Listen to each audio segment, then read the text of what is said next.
মানুহে যিমান সোনকালে অতীতক পাহৰিব পাৰে, সিমান সোনকালে সুখী হ'ব পাৰে।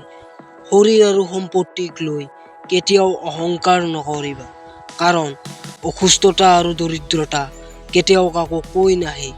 মন বেয়া হ'ব পাৰে, সময় বেয়া যাব পাৰে, মানুহে বেয়াকৈ ক'ব পাৰে।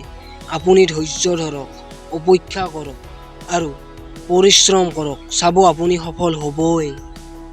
5টা অভ্যাস আজিয়েই ত্যাগ কৰক। 1. জোখতকৈ বেছি আনৰ দয়া কামনা কৰা। 2. পৰিৱৰ্তনক ভয় কৰা। 3. অতীতক লৈ ভাবি থকা। 4. নিজকে সৰু বুলি ভবা। 5. অতিৰিক্ত চিন্তা কৰা। সম্পৰ্ক এটা চৰাইৰ দৰে, যদি তাক জোৰেৰে ধৰি ৰাখে তেনেহ'লে সি মৰি যাব। যদিহে তাক লাহেকৈ ধৰি ৰাখে তেনেহ'লে সি উৰি যাব।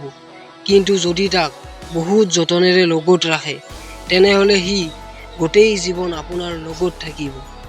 বেইমানীৰ লগত যিমানেই ভাল ব্যৱহাৰ নকৰা কিয়, তেওঁলোকে শেষত ধোকা দিবই। আৰু যদি আপুনি তেওঁলোকৰ কথা ভাবি নিজৰ মন বেয়া কৰে, তেনেহ'লে আপুনি এই পৃথিৱীৰ সকলোতকৈ মূৰ্খ ব্যক্তি।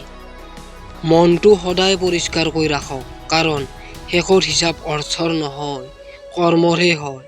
সকলো সময়তে মনত ৰাখক, য'ত আপোনাৰ সন্মান নাই তালৈ যোৱাটো উচিত নহয়।